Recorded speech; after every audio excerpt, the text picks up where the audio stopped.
Welcome to top news. రాష్ట్రంలో ఎస్సీలకు TDP అధినేత చంద్రబాబు కీలక హామీ ఇచ్చారు. ఎన్నికల ప్రచారంలో భాగంగా ఆయన ప్రజాగలం నిర్వహిస్తున్న సంగతి తెలిసిందే. బుధవారం తూర్పుగోదావరి జిల్లా రామచంద్రాపురం మండలం కొత్తకోటలో పర్యటించారు. ఈ సందర్భంగా ఎస్సీలకు ఎన్నికల హామీలు ప్రకటించారు. ఎస్సీలకు ప్రత్యేక గుర్తింపు తీసుకొస్తామని చెప్పారు. సబ్ అమలు చేసి అన్ని విధాలుగా ఆదుకుంటామని తెలిపారు.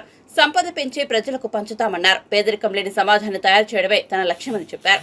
అన్ని వర్గాలను జగన్ ప్రభుత్వం మోసం చేసిందని ఆరోపించారు. మద్యపాన నిషేధానికి తూట్లు పొడిచిన వ్యక్తివి నువ్వు. అందుకే తమ్ముళ్ళు మీరందరూ ఒకటేసారి ఆలోచించుకోవాలి.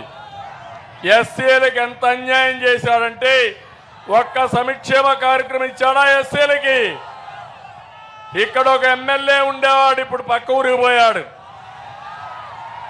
శిరోమండనం చేశాడు ఎప్పుడో ఆయన. శిరోమండనం చేసిన ఆయన ఎస్సీలకు న్యాయం చేశాడు. ఈ పార్టీ ఎస్సీల ఓట్లు అడుగుతుంది.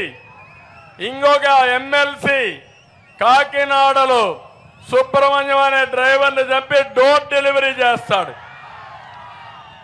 ఎంత కండ కావడం ఉండాలి వీళ్ళకు, ఎంత కువ్వెక్కిపోయి ఉండాలి, అవునా కాదా? జగన్మోహన్ రెడ్డి పక్కన పెట్టుకొని ఊరేగుతావు నువ్వు. అంటే ఒక దళితుణ్ణి చంపేసి డోర్ డెలివరీ చేస్తే నువ్వు నీ కార్యకర్తలు అతన్ని ఊరేగింపుగా తీసుకొస్తారా? మీరు దళితుల్ని ఉద్ధరిస్తారా మీరు? అందుకే అడుగుతున్నా నేను ఎస్సీల్ని. ఎస్సీలకు న్యాయం చేసిన పార్టీ తెలుగుదేశం పార్టీ. ఇక్కడే బాలయోగిని లోకసభ స్పీకర్ చేసిన పార్టీ తెలుగుదేశం పార్టీ. అది నా బ్రాండ్, అది నా రేంజ్.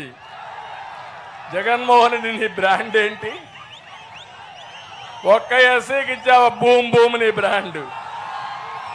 నా బ్రాండ్ కియా మోటార్స్, నా బ్రాండ్, అవునా కాదా?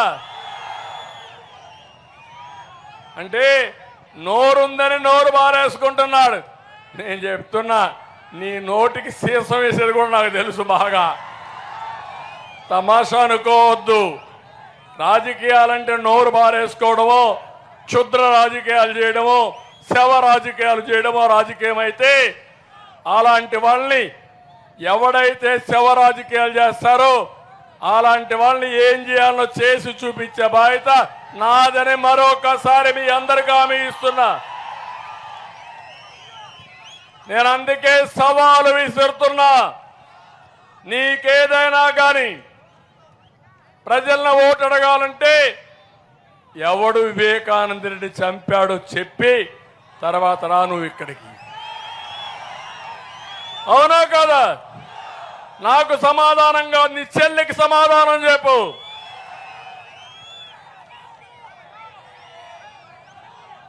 అంటే నువ్వు మమ్మల్ని అందరినీ గొడ్డలతో చంపేస్తానంటే మేము భయపడిపోవాలా?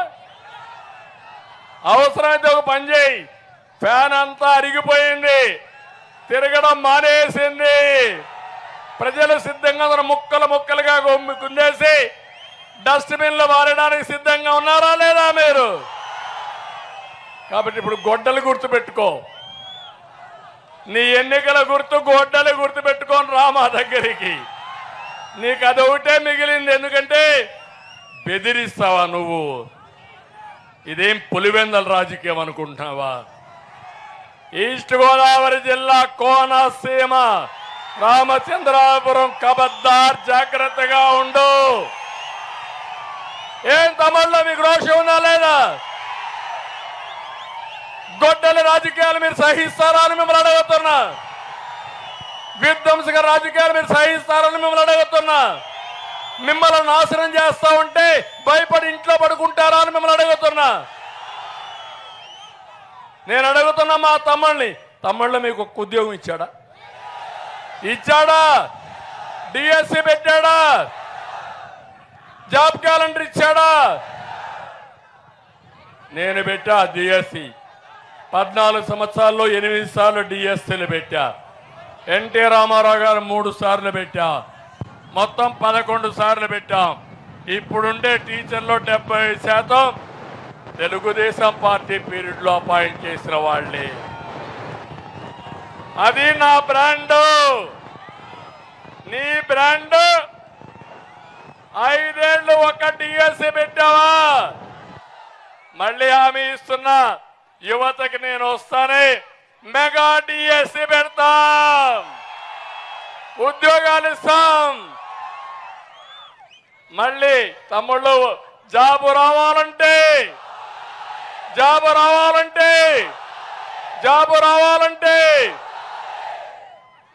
గంజాయి రావాలంటే నువ్వు చేసింది ఏంటి? జే బ్రాండ్ లిక్కరు, ఎక్కడ చూసినా గంజాయి, ఇంకో పక్క ఎక్కడ చూసినా డ్రగ్స్. అవునా కాదా? మొన్నే విశాఖపట్నానికి 25,000 కేజీలు డ్రగ్స్ వచ్చాయి. అది వస్తే మనం ఏమైపోతాం నాకైతే అర్థం కావడం. అంటే తెలుగు జాతిని నాశనం చేయడానికి జగన్మోహన్ రెడ్డి కంకణం కట్టుకున్నాడు. రక్షించడానికి నేను శివుడు మారిగా కంకణం కట్టుకున్నా. అవునా కాదా? అందుకే చెప్తున్నా, మీరెవ్వరూ భయపడక్కర్లేదు. హైదరాబాద్ నగరాన్ని అభివృద్ధి చేసి ప్రపంచం పట్టణంలో పెట్టింది నేనే. మన యువతకి ఐటీ నేర్పించి ప్రపంచం అంతా పంపించి ఈరోజు ప్రపంచంలోని ఎక్కువ తలసరి ఆదాయం సంపాదించే శక్తించింది నేనే, తెలుగుదేశం పార్టీని. ఇప్పుడు అందుకే మళ్ళీ హామీ ఇస్తున్నా, నేను సంపద సృష్టించడం తెలిసిన పార్టీ తెలుగుదేశం పార్టీ. అవునా కాదా? మీరు ఒక్క విషయం గుర్తుపెట్టుకోవాలి, వ్యవసాయం సక్రమంగా చేస్తే సంపద వస్తుంది, ప్రజలకు తిండి వస్తుంది. నీళ్లు సరిగా ఇవ్వకపోతే పంట రాదు, పంట రాకపోతే సంపద రాదు. రెండోది, దానికి కావలసిన ఎరువులు కానీ క్రిమి సంహారక మందులు కానీ అవన్నీ సక్రమంగా ఇస్తే ఎక్కువ ఉత్పత్తి వస్తుంది.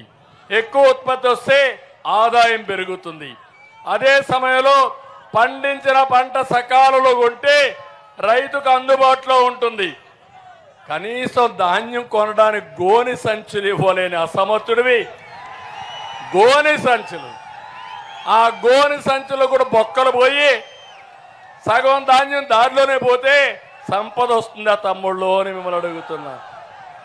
ఒక రోడ్డు వేస్తే సంపద వస్తుంది, ఒక ఇండస్ట్రీ వస్తే సంపద పెరుగుతుంది, ఉద్యోగాలు వస్తాయి.